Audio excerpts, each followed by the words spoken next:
The rain poured steadily as Maya Collins stood on the soaked sidewalk, clutching her phone in one hand and holding tightly to her 4-year-old daughter Lily's little fingers with the other. Her Uber app showed a black SUV arriving in just 1 minute, and for once, she silently thanked modern technology. That morning had already been a disaster. Her old sedan, the one she'd been nursing for years, finally gave up in the parking lot of Lily's daycare. The repair bill was more than she could afford until her next paycheck, so she had no choice but to take an Uber to her new job. It wasn't cheap, but today wasn't just any day. It was her first day at Sterling Enterprises, her chance to finally move forward, to stop barely scraping by, to give her daughter a better life. Maya had done her best to look professional: a beige dress, a gray cardigan she'd bought years ago on clearance, and the small pearl earrings her late mother had given her. She'd even tied her hair neatly back. Beside her, little Lily clutched her teddy bear Mr. Snuggles, still coughing from a cold that had kept them up all night. Maya had considered calling in sick, but quickly dismissed the thought. She couldn't afford to lose this opportunity, not on day one, and not when this job paid $3 more per hour and came with benefits like health insurance and child care assistance.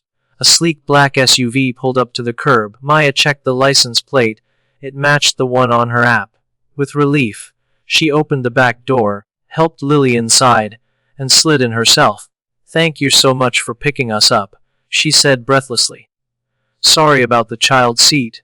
I know some drivers don't like that. We're headed to Sterling Enterprises downtown. It's my first day at my new job." The driver met her eyes in the rearview mirror. He looked younger than she expected, mid-30s maybe, with sharp features and a calm, confident presence. His suit looked far too expensive for an Uber driver, but Maya didn't question it.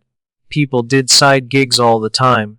"Sterling Enterprises," he repeated smoothly. "That's quite the company. What's your position there?" "Administrative assistant," Maya said proudly.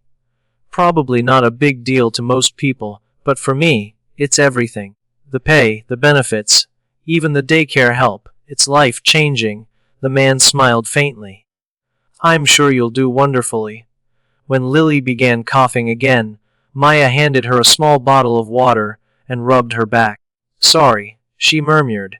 "She's been sick. My sitter canceled last minute, so I'm praying the daycare at the office will take her even though we're not registered yet."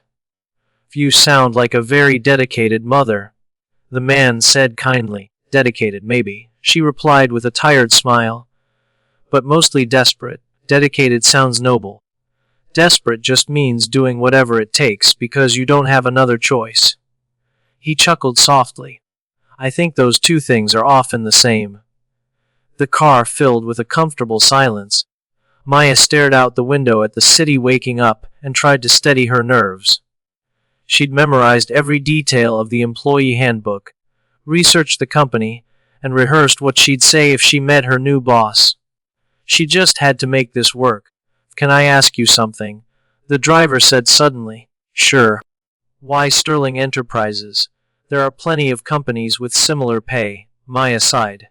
"Honestly, it was the only place that called me back. I applied for 47 jobs in 3 months, 2 interviews, 1 offer, so it's not that I chose them, they chose me." The man nodded, as if her honesty impressed him.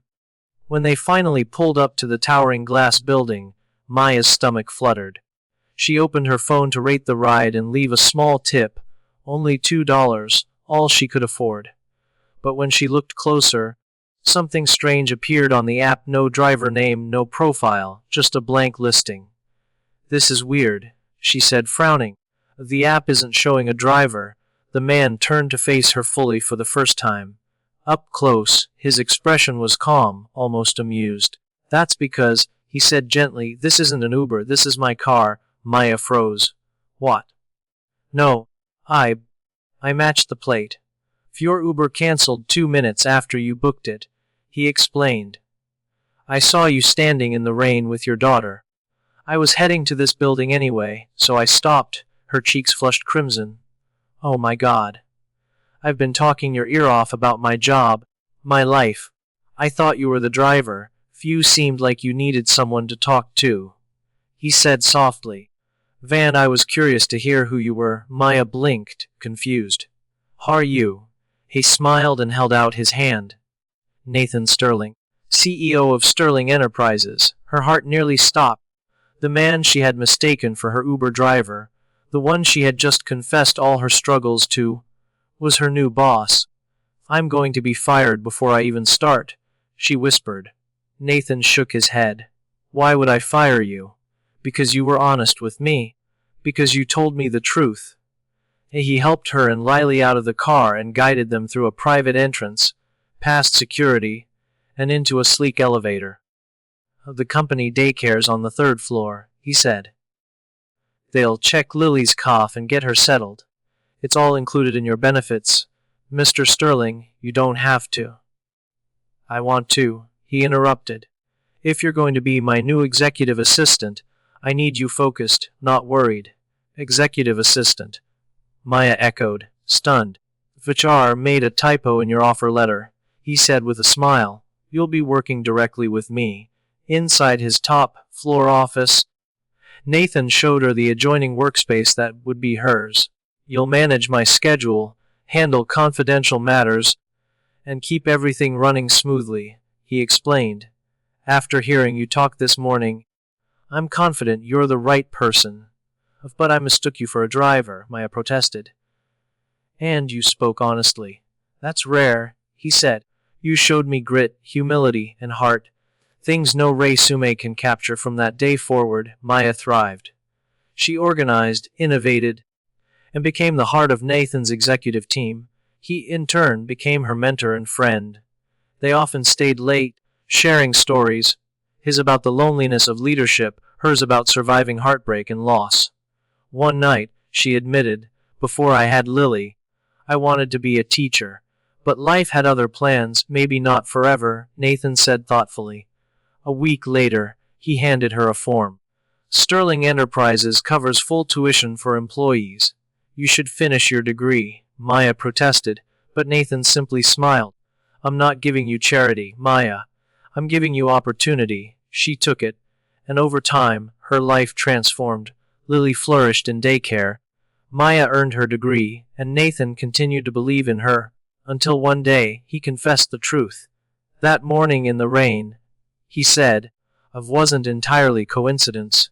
I'd seen your resume the night before. When I spotted you standing there, I recognized you, and I wanted to meet the real you, not the version people put on for interviews." Maya stared at him in disbelief. "So, you let me think you were my driver?" "I did," he admitted. "And I'd do it again. Because that conversation told me everything I needed to know." Then he smiled. "Also, I'm promoting you to Director of Operations. You've earned it." Years later, Maya became head of a new education program Nathan created, one that helped underprivileged students pursue their dreams. "This is what I always wanted," she told him. "Teaching. Just in a bigger way." "I know," he said softly. "That's why I built it. For you." In time, their friendship turned into love. They married not because of wealth or gratitude, but because they had truly found each other. Two people from completely different worlds connected by kindness, honesty, and fate. At their wedding, Nathan told their story to laughter and tears. "She thought I was her Uber driver," he said.